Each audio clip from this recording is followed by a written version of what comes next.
tidak tuntas urusan. Ya kan? Ini penting. Kenapa? Ini pengelola pajak Indonesia. Disinilah sumber pendapatannya Indonesia. Kalau moralnya rusak, rusaklah Indonesia. Kalau moralnya baik, jayalah Indonesia. Maka penting berhadapan langsung. Dan luar biasa, setelah diganti tanggal, alhamdulillah. Saya mestinya pulang tadi malam, tapi saya ikhlas, tinggal lagi sehari. Siang ini selesai dari sini, baru balik ke Makassar. Dan saya diminta menyampaikan dua hal, ilmu dunia, ilmu akhirat. Luar biasa. Sepanjang saya jadi penceramah sejak 2006, barusan ada kantor yang meminta menggabungkan dua ilmu saya, sarjana agama dan sarjana komunikasi. Saya minta itu, saya tunjukkan ilmu komunikasi saya. Minta itu papan, saya jelaskan. Saya minta itu papan. Nah, ibu bapak, saudara-saudara sekalian ya, sambil menunggu itu. Yang pertama dulu, saya sampaikan bahwa seorang guru memiliki dua orang santri. Ya, Pak Eka, ada orang guru, ustadz, punya dua santri. Jadi diajarkan di pesantren. Setelah ilmunya gurunya ditransfer, semua ilmu gurunya sudah ditransfer, maka gurunya berkata, "Nak, kau hiduplah dengan ilmu yang saya sudah berikan kepadamu." Sama ilmunya, sama dia punya pengetahuan. Turunlah dua santri ini. Satu jadi pedagang, yang satu jadi tukang kebun. Yang tukang kebun, dia tanam ubi. Dengan ilmu yang diberikan oleh gurunya, alhamdulillah, dia bisa panen dengan baik. Tapi hebatnya Bu, ketika dia panen, dia ingat gurunya. Ini murid yang pandai. Wah, saya bisa pandai seperti ini karena ilmu dari guruku. Maka diambillah hasil panennya yang paling baik. Catat, yang paling baik. Lalu dia pikul naik ke gurunya. Dia pikul sendiri. Assalamualaikum guru. Waalaikumsalam warahmatullahi wabarakatuh. Kau nak, kenapa kau nak?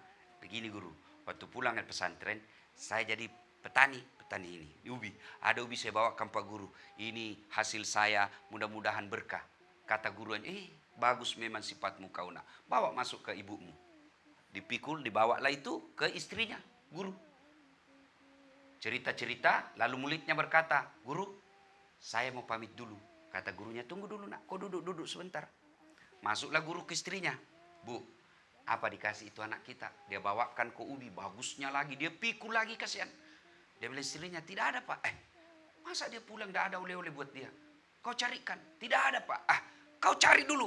"Oh ada, kecuali itu kambing kemarin dia bawa Pak Camat. Ada kambing." Kata gurunya, "Sudah kasih aja itu kambing, saya kolesterol. Saya tidak butuhkan kambing." Oke, kasihlah kambing. Pulang bawa kambing. Pergi tadi bawa apa dek? Bawa apa? Ubi. Pulang bawa kambing. Masya Allah. Di perjalanan, gembira kan bawa kambing. Ketemu temannya. Cepuk. Kalau bawa kasar. Cekali. Bos, kalau di sini. Bro, dari mana kok? Dari rumahnya guru. Kenapa ada kambing kau bawa? Masya Allah, itulah guru kita. Tidak henti-hentinya berbuat baik sama muridnya. Saya cuma bawakan ubi, dia kasih saya kambing. Wah, jalan kalkulatornya ini pedagang. Namanya pedagang, itu untungnya kan untung rugi yang ada di otaknya. Ini aja bawa ubi, dikasih kambing. Wow, tersugesti. Dia pulang ke rukonya, dia isi mobil open cup-nya sembako. Gula, beras, tepung, minyak, telur. Dia bawa. Dengan harapan dia bisa dapat lebih dari kambing. Assalamualaikum guru. Waalaikumsalam. Kau nak, mana kabarmu? Saya setelah keluar dari pondok guru saya jadi pedagang. Alhamdulillah dagangan saya lancar. Ini ada saya bawakan buat guru. Bawa masuk ke ibumu nak. Bawa ke ibunya. Cerita-cerita guru. Saya mau pamit dulu. Kau duduk dulu nak. Kau duduk dulu. Masuklah ke gurunya, ke ibunya. Dalam hatinya, dapat sudah saya ini. Dapat sudah. Ibu, apa dikasih anak kita itu? Dia bawakan kamu. Dia bilang, "Tidak ada." Masa tidak ada? Kambing tidak ada lagi. Kecuali itu ubi yang dibawa temannya kawan. Ya sudahlah, kalau begitu kasih dia ubi daripada dia pulang kosong. Pergi tadi bawa satu mobil lagi sembakonya. Pulang bawa ubinya lagi temannya. Begitulah orang kerja di kantor ini. Sama gajimu bos, sama pangkat golonganmu, sama kantormu, sama gedungmu, sama jam kerjamu. Demi Allah, di akhirat kelak ada yang nanti mempersembahkan kambing, tapi tidak sedikit yang mendapat ubi. Itulah pentingnya ikhlas. Saudaraku, percaya, Bapak bekerja kalau ngejar karir, siap-siap kalian stres. Bapak kalau bekerja cari muka, siap-siap kecewa. Diminta sama Pak Eka kerja 10. 8 yang baik, 2 yang salah. Yang 8 kita lupakan, biasanya yang 2 dipersoalkan. Dongok memang kamu. Sudah disekolahkan S2 yang begini kau tidak tahu. Apa aja kau tahu. Pada 8 yang baik kita kerja, 2 yang kita lupa, 2 yang salah. Itu yang 2 dipersoalkan. Kalau Anda cari muka sama manusia, capek. Selain cari muka capek, apalagi? Terbatas, Pak. Berapa jangka waktunya Pak Eka berkuasa di sini? Hah? Mutasi, non-job. Wabillahi taufiq wal hidayah. Wassalam. Iya toh? Ganti lagi dirjen kita, cari muka lagi, capek. Maka di akhirat kelak, ya Allah, mana pahalaku 30 tahun pegawai dirjen pajak? Mana pahalaku? Allah katakan, pahalamu, kamu kan dulu kerja cari gaji.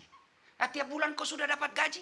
Kamu dulu bekerja cari muka, ya sudah dapat kau mukanya bosmu. Kamu dulu bekerja cari kelakuan baik, ya kau dianggap baik.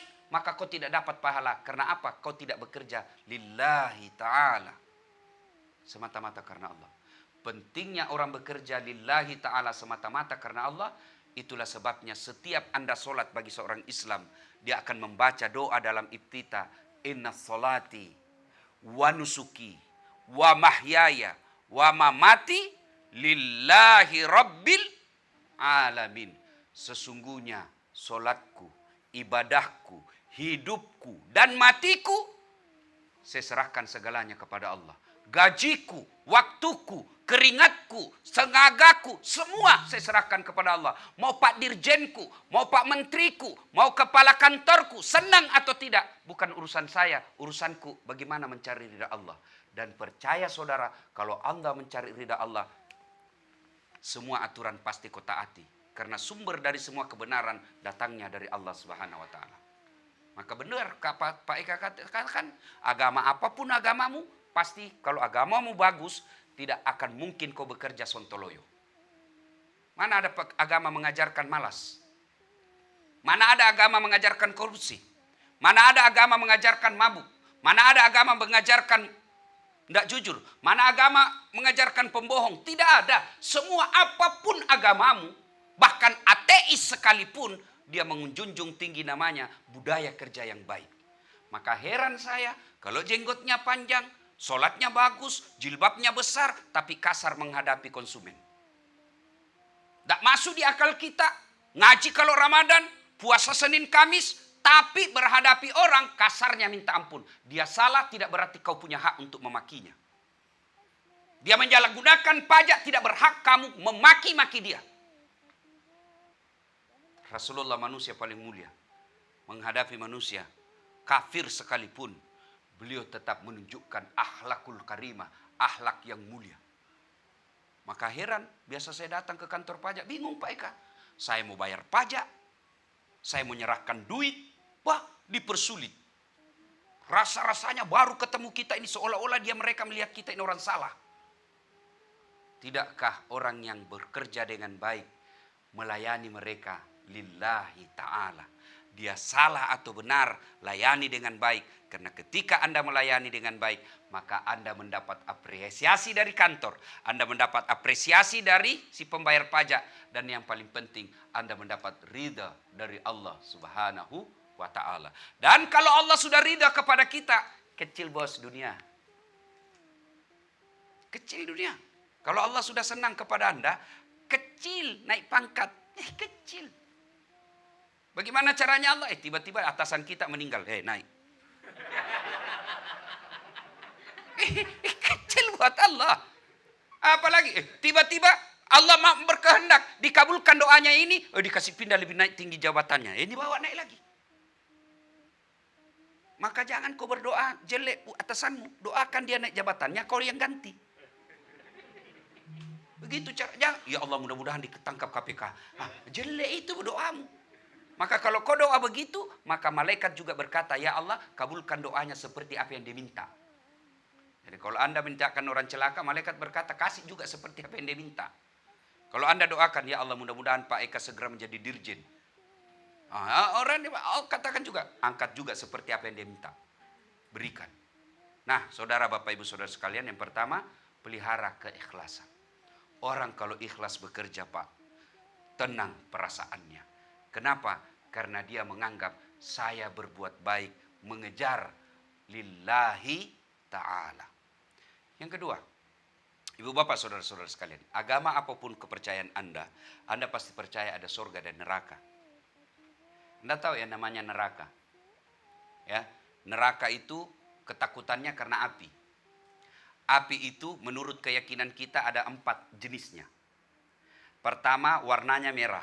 Dibakar dulu itu api 1000 tahun menjadi warna merah. Warnanya para perokok. Mudah-mudahan tidak ada pegawai Dirjen Pajak merokok. Meskipun salah satu pendapatan pajak terbesar rokok. Tapi kita doakan mudah-mudahan rokok ini berhenti di Indonesia. Ya, ada yang bilang rokok bagus, yang perokok di sini. Ada yang bilang rokok bagus. Kalau bapak bilang rokok bagus, besok pagi ajak anakmu suruh merokok bareng-bareng. Kau sini nak merokok, kita habisi 1 bungkus. Jangan ketawa, saya serius ini Pak. Kalau bapak ada yang bilang rokok baik aja, ya sudah anakmu yang masih SMP merokok kau 1 bungkus sama dia. Pasti tidak akan dia kata, pasti jangan kau merokok ah. Kalau merokok kau saya kasih makan kau sama bungkusnya. Karena dia tahu rokok merusak. Nah, itulah warna merah. Dibakar 1000 tahun yang rokok itu warna merah, akhirnya mengubah warna menjadi biru. Kompor gas. Coba lihat kompornya ibu-ibu, kalau masak kan biru tuh. Dibakar lagi 1000 tahun menjadi warna putih. Kata Nabi. Itu yang banyak biasa di pabrik baja. Memutuskan itu biasa kan ada kita lihat. Bagaimana dia las kok bisa putus padahal tidak ada kelihatan. Itu karena apinya sudah menjadi putih. Bakar lagi 1000 tahun. Ini yang tidak ada di dunia. Warnanya menjadi hitam. Itulah apinya neraka. Dan kata Nabi, seringan-ringan api neraka, diletakkan kerikilnya di kakinya saking panasnya mendidih sampai ke otaknya. Itu yang paling ringan. Diletakkan kerikilnya neraka di kakinya, saking panasnya mendidih sampai ke otaknya. Itu yang paling ringan. Tapi dia bilang anak muda, pandai juga itu Ustaz cerita neraka. Kayak dia dari neraka saja. Bos, oke. Lebih baik kita percaya neraka daripada tidak. Kalau bapak tidak percaya neraka lalu berbuat semau-maunya, tiba-tiba besok ada neraka, hancurlah kau. Tapi kalau bapak percaya ada neraka, ternyata besok tidak ada neraka, aman. Maka saudaraku, bekerja jangan takut sama KPK. Jangan takut sama Pak Dirjen. Takutlah azab Allah. Azab Allah itu ada 2. Azabnya di dunia, azabnya di akhirat. Kalau azab dunia, jabatan bagus. Banyak duit, tapi kita peroleh secara haram, maka duitnya banyak, hidupnya dicabut berkahnya. Apa yang dicabut berkahnya? Rumah tangganya tidak bisa bahagia. Kamarnya mewah, kasurnya empuk, ber-AC luar biasa, spring bed baik. Tapi apa? Tidak bisa tidur. Nanti dia bisa tidur ketika dia makan obat tidur. Ya sudah Allah cabut berkahnya. Apalagi sudah tidak ada berkah dalam rumah tangga. Rumah bahagia, rumah besar, tapi tidak bisa tahan di rumahnya. Bawaannya mau keluar terus. Itu salah satu indikator rumah Anda tidak berkah. Apalagi ciri-ciri orang yang penghasilannya tidak berkah. Kebahagiaan jauh dari komponen-komponen rumah tangga. Istrinya selingkuh, suaminya membalas. 3 anaknya, 1 pengedar, 1 pengisap, 1 kawin lari di bawah bandar. Lihat aja deh pejabat-pejabat yang korup. Lihat anaknya Pak, lihat. Allah pentunjukkan kamu, lihat itu anaknya. Kurang ajar ngomongnya. Di kantor bapaknya dihormati. Tidak ada yang berani tatap mata bapaknya. Naik mobil dibukakan, handphonenya aja dibawakan. Semua orang hormat sama dia. Begitu sampai di rumahnya, dimaki-maki sama anaknya masih SMP. Itu sudah Allah cabut berkah penghasilanmu. Apalagi anak gadisnya SMA. Jam 2 dini hari baru pulang. Lompat pagar. Coba. Itu sudah indikasi hartamu tidak berkah. Banyak duitnya tapi tidak pernah kita dengar ada namanya disebut ketika pembangunan masjid. Banyak duitnya tapi tidak pernah ke Baitullah umroh. Banyak duitnya tapi hanya bantu orang-orang untuk buat maksiat. Itu penghasilan tidak berkah. Dan percaya saudaraku, duit yang kita dapat secara tidak berkah pasti akhirnya tidak berkah.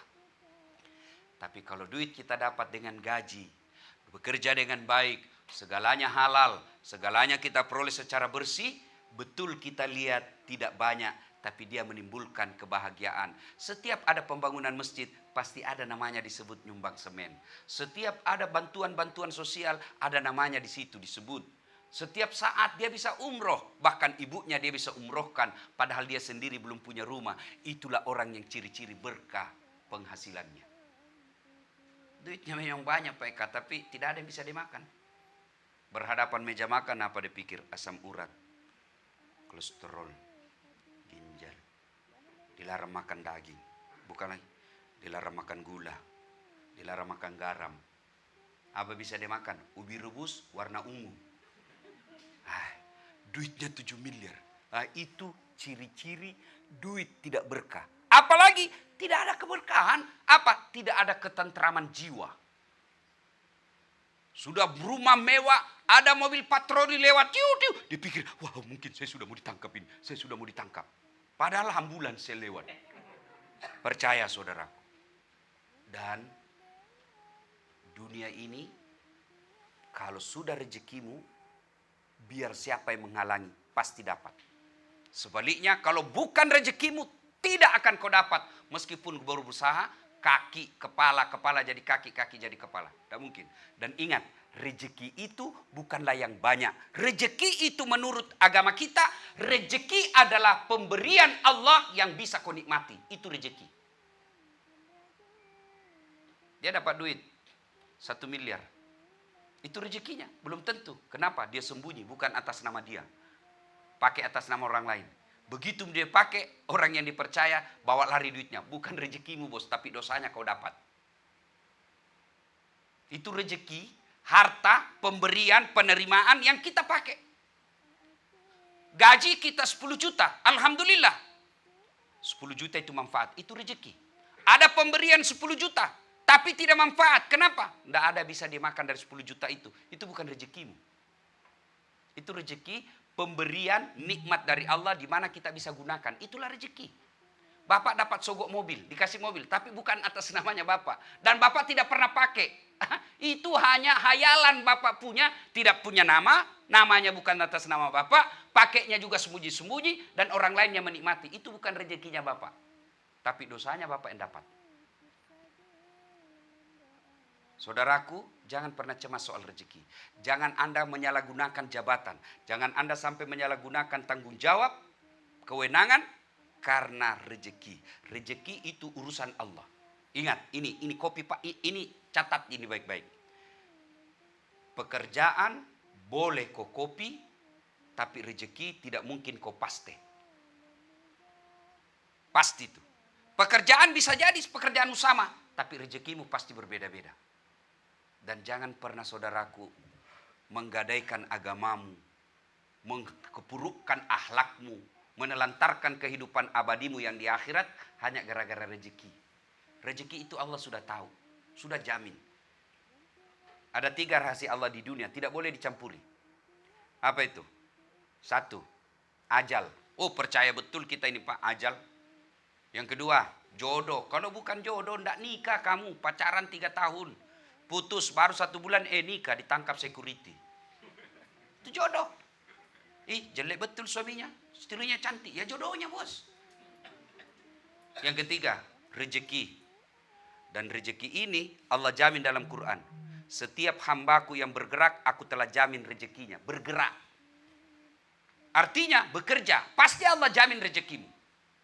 Syaratnya bergerak. Gerak itu pakai akal, pakai tangan. Dengan catatan wa ahallallahu bai'a wa harramar riba. Yang halal engkau kerjakan. Nah, mau tahu bahwa rezeki Allah sudah jamin kita di kantor ini? Saya tanya, ada enggak di sini yang mati kelaparan? Ada? Tidak mungkin toh. Maka Allah sudah jamin rezekimu. Tapi kira-kira ada juga yang mati karena narkoba, teman kita. Tapi di komplek kita ada enggak mati kelaparan? Tidak ada. Tapi yang mati kelaparan tidak ada. Yang mati narkoba mungkin ada. Mati tawuran mungkin ada. Berarti kau tidak usah cemas soal isi perutmu karena Allah sudah jamin itu. Jangankan manusia, baiklah, cicak aja. Bapak Ibu tahu cicak? Cicak. Orang di Makassar bilang cicak, orang di sini bilang cicak. Tahu? Apa dia makan itu cicak, Pak? Hah? Nyamuk. Masuk akal enggak? Enggak masuk di akal toh. Satu terbang, nyamuk, cicak di dinding. Di mana ketemu? Nanda ada terminalnya. Iya toh? Tapi Allah jamin. Ada lagu kita waktu kecil, cicak-cicak di dinding, diam-diam merayap. Datang seekor nyamuk. Nyamuk yang datang. Lagu tidak bilang cicak lompat ke nyamuk. Wah, patah-patah kasihan. Ya Allah sudah jamin. Itu cicak aja dijamin padahal dia tidak sarjana. Kalian sarjana, cerdas, lengkap kaki tangannya, punya sertifikat kiri kanan. Masa Allah tidak jamin rezekimu? Yang membuat kita kadang-kala menghalalkan segala cara. Karena Allah kasih kau rezeki tapi kau gaya hidupmu lebih dari yang Allah kasih. Maksudnya apa? Mohon maaf. Kalau saya tidak salah, kantor pajak ini paling tinggi gajinya PNS. Iya toh? Nah, mohon maaf Pak Eka, di sini yang paling rendah gaji berapa? Ada sampai 10 juta? 8 jutaan. Baru masuk, Bos. 8 juta. Berarti sekitar 15 juta standar. Bapak tahu enggak, saya ini dokter. 2 dokter saya, berdarah-darah otak saya mengajar. Nguji skripsi bertengkar kita sama yang menguji anak mahasiswa. Anak bimbingan kita kan reputasi. Malu kita kalau dia tidak lulus. Bertengkar kita sesama dosen. Saling bantah teori. Berapa honornya bos? Satu kali ujian skripsi 150.000 potong pajak. Maka saya tuntut kalian semua nanti kalau pajak itu kau tidak kelola dengan baik. Anda dikasih tanggung jawab oleh negara, dikasih gaji yang tinggi, fasilitas, kantormu nyaman, luar biasa, bermartabat. Coba kalau kau pasang itu ID cardmu, dirjen pajak, orang tidak berani macam-macam sama kamu. Itu nikmat sosial, tapi ingat tanggung jawabnya ketika kau salah mengelola ke pajak, seluruh pembayar pajak Indonesia cari kau nanti di padang mahsyar. Begitu konsep agama. Saya cari itu nanti, saya selalu dipotong gajiku. Sudah 4 bulan baru dibayar, dipotong sedikit pula. Tapi saya bersyukur, cukup. Lalu kenapa kita miskin? Gajimu 4 juta, gaya hidupmu 7 juta. Pasti kau miskin. Maka kau cari bagaimana siksa. Wah ini Pak, pidana ini Pak. Berat ini Pak masalah. Tidak usah cemas Pak, bisa diatur. Kayus, ada kasus pajak dulu toh. Pegawai pajak, besarnya rumahnya, mobilnya mewah. Pasti kau berkolusi, pasti sekongkol. Dan bahayanya, disuruh pikul kau nanti itu. Di dunia, kata Pak Eka tadi bisa kau lolos. Tapi di akhirat, jangan kau pikir ada orang dalam bisa urus kamu. Nggak bakal bos. Dan itu di akhirat nanti, semua hasil pendapatan yang Bapak peroleh secara ilegal, disuruh pikul Pak. Buka itu kitab Durratun Nasihin. Buka itu kitab Tanbihul Ghafilin, peringatan bagi mereka yang lupa. Itu ketika kita wafat dan hari kiamat dibangkitkan kita di satu tempat namanya padang mahsyar, dan di situ kita dikumpul dari Adam sampai kiamat dengan wajah yang berbeda-beda. Dan pada saat itu untuk menunggu ngantrian kita diadili. Pernah vaksin? Sudah vaksin? Sudah. Ngantri toh? Ngantri. Padahal kita ngantrinya di gedung. Ada permen, ada kue, ada kadangkala musik dihibur kita. Ber-AC. Ini ngantrimu nanti bos. Padahal baru satu dirjen. Satu kantor. Barangkali kita ngantri 200 orang. Capek kita menunggu giliran. Pasti giliran habis vaksin. Ngantri lagi minggu depan. Di Padang Masar ngantrimu bukan 200 orang. Dari Adam sampai kiamat. Vaksin beberapa loket yang nusuk kita. Jadi cepat. Di Padang Masar satu loket karena hanya Allah satu. Antrilah kau dari Sabang sampai Merauke, dari Adam sampai kiamat. Berapa triliun manusia suruh ngantri menunggu giliranmu. Dan pada saat menunggu giliran untuk diadili, diperiksa, disuruh pikul barang-barang yang pernah Bapak ambil di kantor. Oh, lewat anak buah security. Oh, Pancasila meja. Ternyata Bapak yang ambil, saya yang dipecat. Ketawa Pak, yang pernah ngambil barang-barang kantor kasih kembali besok. Saya serius, jangan ketawa, saya serius ini Pak. Yang pernah ngambil kertas ketika anakmu nulis skripsi, kasih kembali itu kertas. Hati-hati Pak, ini bukan persoalan gampang ini. Dan kalau tobat Bapak menyalahgunakan pajak, menyalahgunakan jabatan, dosa kepada negara, oh na'udzubillah min zalik, berlindung kepada Allah dari keburukan ini. Kenapa? Susah tobatnya. Kalau Bapak dosa sama saya, gampang nanti carinya. Cari dasat. Satu aja Bapak cari. Tapi kalau dosa kepada pembayar pajak Indonesia, Bapak nanti disuruh cari seluruh rakyat Indonesia yang bayar pajak. Bapak dosa kepada Allah, wala ta'iasu min rauhillah kata. Jangan kau putus asa. Semua dosamu kau ampuni, kecuali kau mengaku Tuhan, saya tidak ampuni kau. Kalau dosa tidak sholat, Allah ampuni selama kau bertobat. Kau dosa pernah berzina, Allah ampuni kamu. Kau pernah tidak bayar puasa, Allah ampuni kamu. Tapi kalau dosa kepada sesama manusia, apalagi duit pajak kau salah gunakan, kau tidak diampuni Allah selama kau belum minta maaf sama pembayar pajakmu. Itu menurut aturan agama. Ngeri Pak, hati-hati. Ada yang pernah ngambil barang-barang, kasih kembali. Yang sudah pensiun, ngambil motor kantor, kasih kembali, disuruh pikul bos. Itu bagaimana kalau meja masih bisa dipikul kalau yang begini Pak Eka. Tapi kalau korupsi 200 miliar, enggak usah 2 miliar disuruh pikul. Dia bilang mahasiswaku, kalau 2 miliar uang dolar Singapura itu cuma digantongi. Saya jangan kau bayangkan dolar Singapura. Kalau uang koin nak kasih kau Tuhan. Apa pikul maku 200 juta uang koin. Lewat orang Bapak, rumahnya mewah ternyata pencuri ngana. Hati-hati. Ya. Ketiga. Orang masuk surga atau neraka itu bukan karena tidak ada dosa. Atau kebanyakan Pak, tidak. Kalau orang masuk surga karena tidak punya dosa Pak, maka tidak ada isinya surga. Karena semua kita pasti punya dosa. Lalu kenapa kita masuk surga? Ketika ditimbang pahala kita, ya. Nah, misalnya ini ditimbang, ini kebaikannya, ini keburukannya. Ternyata timbang punya timbang, ternyata lebih berat kebaikannya daripada keburukannya, meskipun selisihnya 1,5%. Nah, maka di dunia ini kerjaan kita memperbanyak amal, tabungan. Bagaimana memperbanyak amal? Bukan sekedar puasa. Kalau puasa Ramadan saja kebaikanmu, berapa tahun kau puasa? Sholat 5 kali saja sehari semalam. Haji, belum tentu kau bisa haji 3 kali. Lalu apa itu amal? Segala kegiatan yang kau lakukan lillahi ta'ala amal. Kerja di sini. Kalau lillahi ta'ala amal. Anda keluar rumah kalau orang muslim. Dia wudhu dulu. Dia sudah sholat duha. Lalu dia baca doa sebelum keluar rumah. Inna sholati wa nusuki wa mahyaya wa mamati lillahi rabbil alamin. Bismillahi tawakkaltu ala allahi la hawla wa la quwata illa billah. Melangkah kaki kanan, kata Nabi, semua langkah-langkahmu jihad fisabilillah. Bukan pergi bom gereja jihad, itu jahat. Bukan kau bom orang jihad, itu jahat. Cari nafkah bagi seorang suami adalah jihad fisabilillah. Yang pahalanya sama ketika kau membela agama Allah zaman Rasulullah. Baca aja itu doa. Kaki kanan 1 pahala. Kaki kiri gugur dosa kecil. Jadi kalau kau sampai di sini mutar-mutar, lantai 1, lantai 2 turun. Berapa pahala kau dapat? Apalagi kalau kau jalan santai-santai.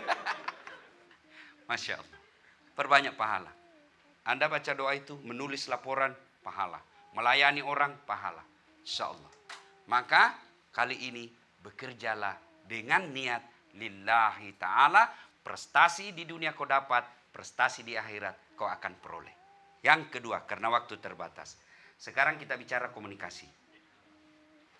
Ada yang tahu apa itu komunikasi?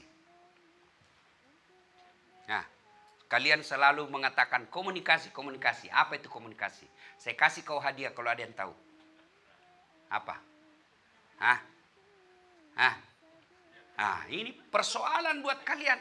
Bagaimana mau berkomunikasi yang efektif kalau kau tidak tahu apa itu komunikasi? Satu. Betul. Banyak teori Pak, definisi komunikasi. Saya satu pakai yang paling populer di kalangan dunia anak-anak komunikasi. Teorinya Laswell. Beliau katakan, ringkasnya, komunikasi itu siapa? Saya jelek tulisan saya Pak. Makanya saya suka pakai WhatsApp saja. Siapa? Mengatakan apa? Ya. Ya. Melalui apa?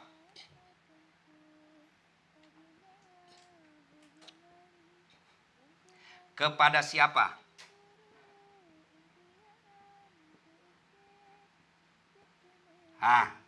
Tujuan apa? Atau efek? Dari Sabang sampai Merauke, dari ujung dunia utara ke selatan, semua berbicara komunikasi. Ini aja Pak. Ini aja. Mau menulis S3, S2, S1, S-teler. Ini aja dibahas Pak. Siapa? Ini dalam ilmu komunikasi disebut komunikator. Bahasa sehari-harinya sumber. Pak Menteri, Ibu Menteri melakukan konferensi pers atas nama Menteri. Maka sumbernya adalah Menteri. Kalau Ibu Sri Mulyani berbicara di sini, memberikan arahan, ya, non formal, berarti dia adalah pribadinya. Berarti sumber itu bisa kantor, bisa pribadi. Sekarang pribadi, saya yang bicara. Tapi ketika saya diundang atas nama Universitas Hasanuddin, saya sebagai dosen mewakili lembaga, sumbernya lembaga. Maka ada orang meneliti komunikasi, gaya komunikasinya Dasat, pribadinya. Ada orang meneliti lembaganya, sumbernya, kantornya. Efektivitas sosialisasi pajak kantor Dirjen Pajak Republik Indonesia terhadap kesadaran masyarakat membayar pajak. Berarti lembaganya yang diteliti. Nah, ini ya, komunikator. Karena waktu yang terbatas. Yang kedua, mengatakan apa? Ini disebut pesan. Apa yang Anda ingin pesan? Supaya orang sadar pajak. Pesan yang ingin Anda sampaikan. Kalau saya sekarang ini, apa pesan yang saya sampaikan? Kesadaran agar Anda bekerja dengan ikhlas. Itu yang saya mau sampaikan. Pesannya. Kemudian melalui apa? Ini disebut media. Atau biasa disebut channel. Media ini macam-macam. Ada media konvensional, ada modern. Ada media massa, ada media face to face, personal. Macam-macam. Kemudian kepada siapa? Ini pembayar pajak kalau di sini, sasaran. Atau penerima. Penerima siapa di sini? Yang apa istilahnya Pak Eka kalau di sini pembayar pajak? Wajib pajak. Ya? Wajib pajak. Penerima di sini wajib pajaknya. Kemudian tujuannya apa? Pasti bisa disadari. Pasti bisa ditebak. Apa tujuannya? Wajib pajak, sadar pajak, dan dia bayar pajak. Apa ini? Bayar pajak. Efek. Mari kita lihat. Ini komunikator. Untuk Anda semua, Bapak-bapak, komunikatornya kantor Dirjen Pajak. Maka Bapak harus pandai berkomunikasi. Untuk berkomunikasi itu 3 saja sasarannya. 3 yang Bapak harus lakukan, Anda capai ketika Bapak berkomunikasi. Saya ngomong di sini dari pagi sampai malam sampai pagi lagi, 3 hal yang ingin saya ubah. Yang pertama apa? Disebut kognitif. Apa ini kognitif? Pengetahuan. Dari tidak tahu menjadi tahu. Tadi saya tanya Pak Eka, Pak, kalau saya dapat hadiah sepeda Brompton misalnya, harganya lebih 100 juta. Apakah saya wajib bayar pajak? Itu saya tidak tahu. Dan hampir semua masyarakat Indonesia seperti saya. Tidak tahu bahwa pemberian itu, hadiah itu wajib pajak. Wajib bayar pajaknya. Maka beliau sampaikan, segala penghasilan yang mendapat pendapatan, tambahan pendapatan itu wajib kena pajak. Saya dikasih, saya hanya dikasih. Kalau saya mau beli, ngapain saya mau beli mahal-mahal seperti itu? Ya, tapi namanya juga mendapat tambahan. Maka Ustadz nanti ketika tahunan lapor di situ sebagai laporan tahunan sebagai bahan kekayaan. Apa itu? Daftar harta kekayaan. Sudah. Berarti saya sudah tahu. Pak Eka dalam sekejap sudah mampu mengubah pengetahuan saya dari tidak tahu menjadi tahu. Itu dulu. Banyak orang melanggar karena dia tidak tahu. Maka tugas kita beritahu dia. Untuk memberitahu dia supaya dia tahu harus ada kemampuan skill namanya komunikasi efektif. Efektifnya komunikasi itu caranya harus melalui persuasif.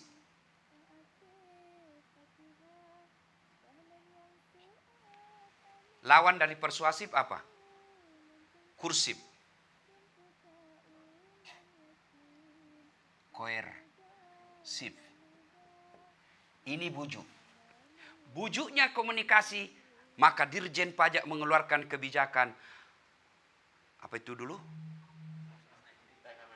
Tax amnesty. Nah, saya ikut waktu itu. Tax amnesty. Nah, itu bagian daripada bujuk. Daripada kau bayar 10 juta, oke kita bujuk kau bayar 3 juta saja. Bukan petugas pajak datang kerja berkolusi.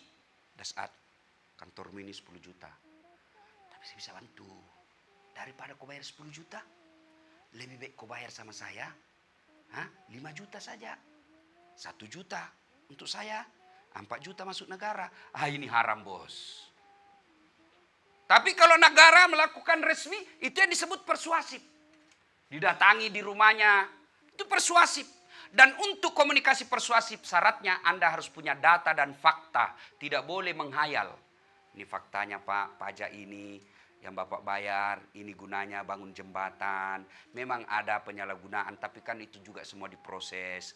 Ini Pak, kalau Bapak bayar ini pajak yang akan Bapak bayar ini ada di Desa Marone, mau dibangun jembatan, kasihan anak-anak di sana, mereka berenang pergi sekolah.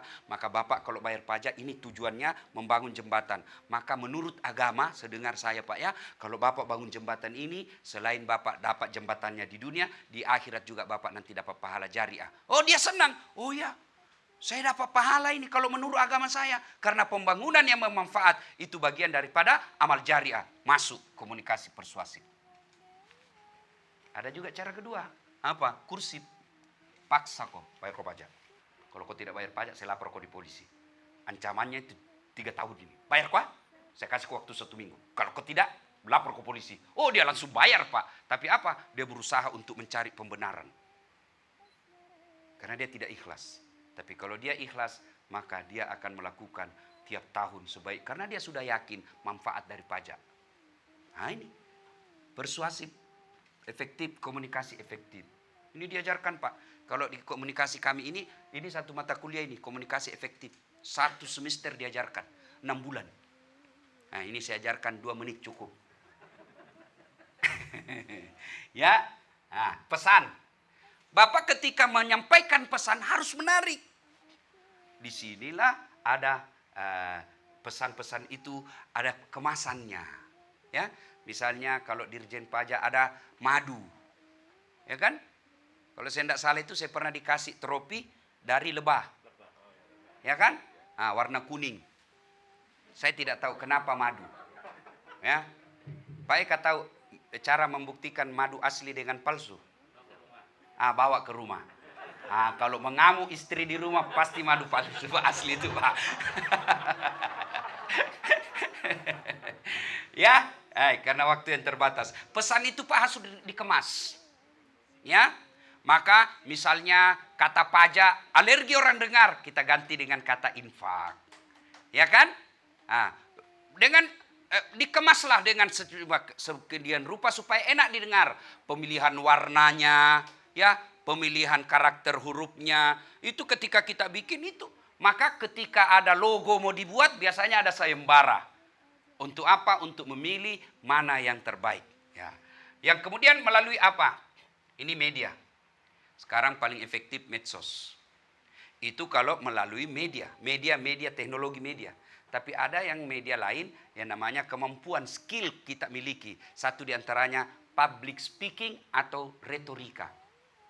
Kalau Bapak pergi asosiasi pajak, saudara-saudara sekalian, pajak ini kita gunakan untuk bayangan jembatan. Orang tidur di belakang, Pak. Dia main WhatsApp, tidak sampai pesan. Maka harus kirim orang yang pandai berbicara di depan umum. Ilmunya itu public speaking, retorika. Lain lagi mata kuliah itu di kampus 2 tahun diajarkan public speaking. Kalau anak komunikasi, bagaimana berbicara, orang tanpa sadar kita sudah bicara 2 jam, dia merasa masih senang. Saya ini Pak Eka bukan alumni pondok, tidak pernah saya sekolah pesantren. Satunya pesantren pernah saya lewati, pesantren kilat. Waktu saya kuliah.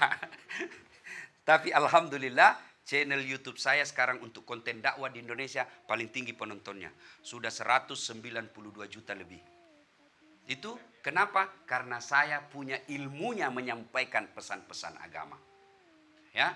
Nah, kemudian kepada siapa? Nah, inilah penerima pajak. Penerima pajak kita kategorisasi lagi, Pak. Ada yang tingkat pendidikannya baik, sekali disampaikan dia sudah paham. Ada yang sudah disampaikan 2 hari 2 malam. Ini beleng-beleng. Ya, tujuannya paling efektif adalah bayar pajak. Ibu bapak saudara-saudara sekalian, untuk lebih jelasnya silahkan Bapak baca ilmu komunikasi. Dan hanya orang malas Pak yang tidak mengetahui sekarang. Kenapa? Tanya di Om Google, semua ada. Ya, cuma beda kalau saya menyampaikan secara langsung ya. Nah ibu bapak saudara-saudara sekalian, pada akhirnya mari cintai negeri kita. Saya sepintas tadi ada lagunya Ibu Sri Mulyani, tidak ada alasan tidak mencintai negeri kita. Oke, kau bicara agama. Saya tanya, mana ada negara yang paling nikmat beragamanya seperti di Indonesia? Cari. Ayo, dari mana indikatornya Ustaz? 1, bangun masjid. Cari negara yang sebebas-bebas membangun masjid seperti di Indonesia. Malaysia, biar ada duit mau bangun masjid, tidak mungkin. Kerajaan yang harus bangun masjid. Coba. Saudi Arabia, lebih-lebih lagi. Di Indonesia alhamdulillah. Kamu punya duit, punya lahan, bangun masjid. Meskipun tidak ada sertifikatmu. Bikin pengajian. Bapak mau ceramah di Malaysia. Mau khotbah Jumat, tidak mungkin kau dikasih kalau tidak ada sertifikatmu. Ada kawan saya ditarik sertifikat dakwanya hanya karena dia khotbah pakai lengan pendek. Di Indonesia, baju oblong aja dia bisa khotbah. Coba. Ceramah aja, meskipun tidak jelas, artis khotbah, artis hijrah, yang tidak pernah belajar fikih, tidak pernah belajar dalil-dalil Quran, hadis, tiba-tiba menjadi penceramah dan menyalah-nyalahkan orang lain. Dan ada juga pengikutnya dan Anda tidak ditangkap. Di Saudi mau bikin pengajian, tidak bisa kalau kau tidak dapat sertifikat dan izin dari negara, kerajaan. Indonesia luar biasa. Itu dari segi beragama. Belum lagi haji. Bukan saja disuruh pergi, difasilitasi oleh negara. Difasilitasi oleh negara. Pergi haji. Ada. Bapak mau sholat, tidak pernah dilarang. Mau puasa, diliburkan. Lebaran diliburkan. Luar biasa. Itu dari segi kebebasan beragama kita. Tapi lihat lagi kalau kita lihat kekayaan alam. Bapak Ibu yang pernah ke Timur Tengah. Negara dan yang selalu kota suci yang kita rindukan. Makkah Madinah. Begitu Bapak mau landing. Lihat padang pasir. Coklat. Gunungnya tidak ada hijau. Coklat. Batu. Indonesia. Cari gunung yang coklat. Kecuali yang dibikin dari coklat. Coba. Orang Amerika, Eropa, Australia, Asia datang ke Bali hanya mau lihat apa? Pantai. Cari di Indonesia kabupaten yang tidak ada pantainya. Mereka keluarkan duit sampai ratusan juta hanya mau pergi lihat pantai. Bapak pulang kampung keluar dari rumahmu lihat pantai. Gratis. Apalagi? Mereka datang mau lihat sawah yang bertumpuk-tumpuk, bertingkat-tingkat. Mereka keluarkan duit, bayar hotel jutaan tiap malam hanya bisa melihat keluar sawah. Bapak tidak perlu bayar hotel, tidak perlu beli tiket, pulang kampung lihat, sawah menguning, gratis. Apalagi negara kita. Cantik-cantik ceweknya. Orang Arab memang cantik, tapi begitu sudah menikah langsung besar. Wah, cewek Indonesia kecil-kecil. Cuma susah dipoligami. Orang Arab budaya poligami sudah oke dia, tidak ada masalah. Alhamdulillah. Alhamdulillah. Inilah negara kita, luar biasa. Meskipun pemerintah belumlah melayani rakyatnya seperti yang kita harapkan. Tapi tidak boleh menjadi alasan kita memaki dan menjelek-jelekkan negara kita. Caranya perbaiki negara ini dengan cara apa? Ibda binasi. Mulai dari diri kita masing-masing. Jadilah kau pegawai yang jujur. Jadilah kau pegawai yang melayani masyarakat dengan baik. Setidaknya itulah bentuk kecintaanmu kepada negara yang telah melahirkan kamu di negeri ini, yang telah membiayai hidupmu menjadi pegawai negeri, dan pekerjaanmu sangat spesial dan luar biasa. Maka merugi kalian pekerja dan pegawai di Ditjen Pajak kalau tidak menjadikan kantor dan pekerjaan itu memudahkan kalian masuk surga. Alhamdulillah, Allah kasih nikmat mendekatkan diri kepada Allah dengan cara dakwah dari mimbar ke mimbar. Bapak, Ibu, adik-adikku sekalian, diberikan peluang oleh Allah untuk mendekatkan diri kepada Allah dengan bekerja secara profesional di tempat ini, dengan membiasakan, menjadikan anti korupsi sebagai budaya dalam bekerja setiap waktu dan setiap saat.